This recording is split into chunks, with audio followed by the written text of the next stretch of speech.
Hey, what's going on, guys? Welcome to a new video. Today we are looking at the newly released, as of today, 24-25 Clear Cut from Upper Deck.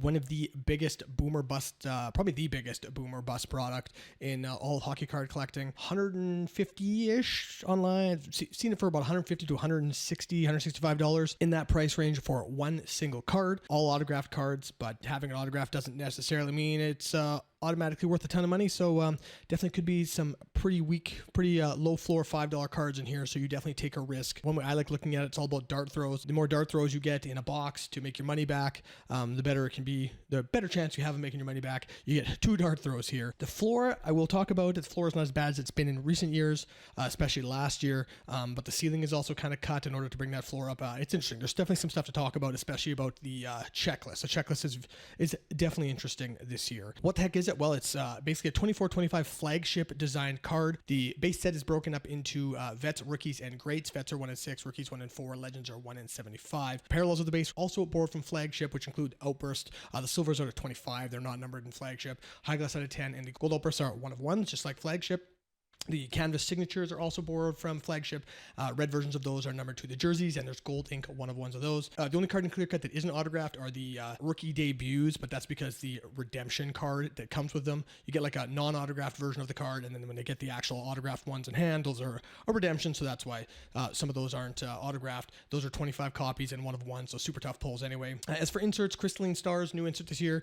They have red and blue gold parallels, also new as the Upper Deck Vintage Autos. Vintage isn't new. Vintage is a thing that Upper Deck had in the early 2000s, was a standalone set in both hockey and baseball. So they replaced the Champs autos in here that were in the last year or two, and yeah, it's kind of a neater, different design. Vintage, obviously, Champs is a set they've done in the past. Vintage is sets they've done in the past, so just switching it up. The designs of the Vintage don't look like the old cars, but they're sort of inspired by it, so that's fine. Speaking of retros, they basically, lots of design in here are very retro inspired. So there's 97-98 Collector's Choice Star Quest, 99-2000 Ice Gallery, 2000-2001 SPX Excitement, 2000-2001 SP Authentic Power Skaters, and 04-05 UD Legendary Signatures. And almost all these have red to 10 and purple 1-on-1 parallels. One of the coolest inserts for me, 2021 Dazzlers Blue autos. They just look some of the best looking cards. I like that Dazzlers design. I don't know if it's one of the best Dazzlers design, but one that I actually like. And right around the time that I sort of got back into collecting, so that sort of has maybe some appeal for me. There's also rookie tribute autos in here.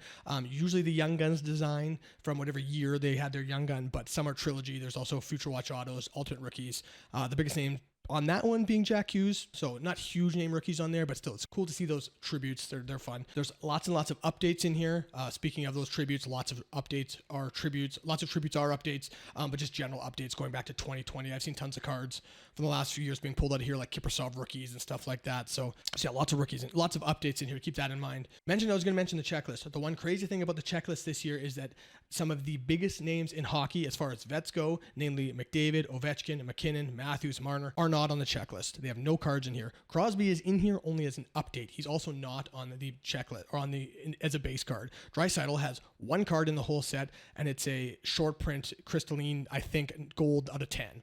So the biggest names in hockey basically aren't in here. So for some reason they chopped all the vets off the top, maybe to try and add rookie content or do something, bring the floor up. Realistically, you're probably not pulling those guys anyway, so theoretically, when statistically it doesn't really matter that much, but it is just weird to see all those guys not on the checklist. Maybe it's done to keep their hobby secondary market higher. Don't have many autos out there. Maybe Upper Deck just cheaped out and didn't want to spend the money to give them autos in here.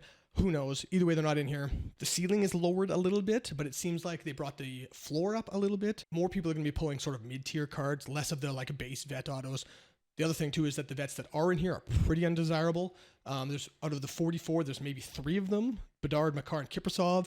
Maybe Fantilli a little bit, but nah, and that's about it out of 44 cards. So if you do hit one of the vets, it's not going to be good, most likely, which sucks. But there's also 17 greats, aka legend. Gretzky is in there, so he's nice included, but he only has base autos and he's a super short print. So probably not pulling that either. So aside from that, 47 rookies, that's better than 100. But of the 47, only 3 or 4 are like actually desirable. Obviously, the big 3, Celebrini, Hudson, and Michkov. and maybe Will Smith. Other than that, they're all pretty weak. One thing with last year had like 60 some rookies. This year has 47. So in chopping some off, they missed some, like Dobesh for Montreal doesn't have an auto. So that's not great either. So change things up a little bit. But yeah, this is the first time I've ever opened clear cut. I've always just sort of watched from afar. You realistically got to open up a bunch of them. So like I would love to be doing like 4 or 5 of these for you guys, but 2 is realistically all, financially makes any sort of sense. Doesn't really make sense. Let's be honest. Cards don't.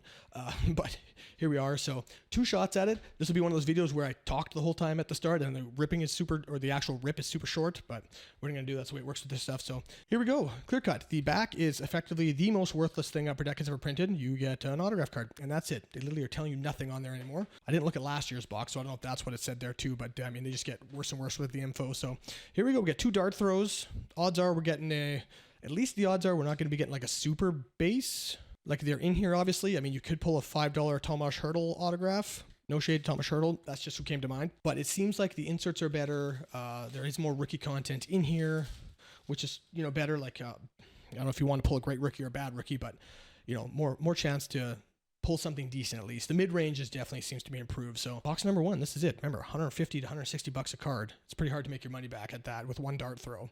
But we'll do the first one. This seems to be how everybody opens them.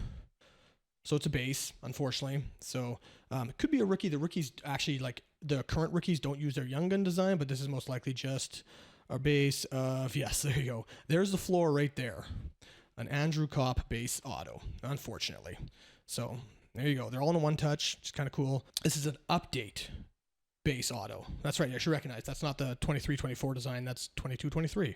So it's a 2-year-old update of Andrew Kopp. But, at least it's a nice looking card. I like 22-23 was a nice design. Card number 1, there's the floor. So hopefully we can now hit a ceiling card and I can show you both ends of the spectrum. But unfortunately, from what I've seen, be mid-tier card, I could unfortunately pull another base auto. And that would be not surprising, but also tragic. But with my luck, you never know. All right, we'll box card number 2. And it's going to be a pretty quick break. That's about it. So do the same thing here. Please don't be a base card. Okay, well, it's not a base. Okay, I think this is one of the Legends autos. 0405 UD Legends autos, which has some decent Legends on there, so pretty sure I recognize that. Nope, I'm completely wrong. It's something totally different. This is a Power Skaters by the look of it, and it is Paul Coffey. All right, well, hey, we'll take it. So there's a SP Authentic Power Skaters, Paul Coffey, numbered to 35. Well, I happen to have a Paul Coffey auto already, but it was an in-person auto, so this is my first pulled out of a box Paul Coffey auto. So we'll take that, honestly. That's pretty good. Is it worth 150 bucks? I don't know, but it's one of the higher end cards, nice legend, and I am an Oilers fan, if you couldn't tell. So, we'll take that. And it's a good looking card. Lower number 2 as well, being out of 35. So now, again, it definitely doesn't pay for both boxes, but that's sort of the game you play and how it works. There you go. So updates. Sometimes the updates aren't great. Lots of updates. The floor is not great, but the ceiling can be pretty good. And obviously there's legend content in here, which is nice. And that is a very good looking card. I like that all there. They're both good looking cards. Like the clear cuts always come out nice. On card is nice as well. And considering they're signing on plastic, the pens seem to work pretty good. So obviously Oilers legend, one of the greatest defensemen of all time. In the Oilers uniform, as he should be. He's also in I think he's in a Red Wings uniform in this as well. So there is a chance to hit him in a Red Wings uniform, and hey, you get a 1 touch out of the deal, which is, but what that's worth is the 1 touch it's in. So there we go. Well, I hope you guys enjoyed that one. It was a quick one. Clear cut's always an interesting. It's the first time I've ever opened clear cut, so it's cool to open it and get the cards in hand, right? Because these cards, especially pictures, don't do them justice at all. So you got to get them in hand and look at it. But yeah, maybe it's one of the most breaker products because you need more chances to hit something than just a couple boxes. But Coffey's nice. That is one of the nicer Oilers cards I have in my collection. So we'll take it. So there you go. Hope you guys enjoyed this one, and we'll see you in the next one.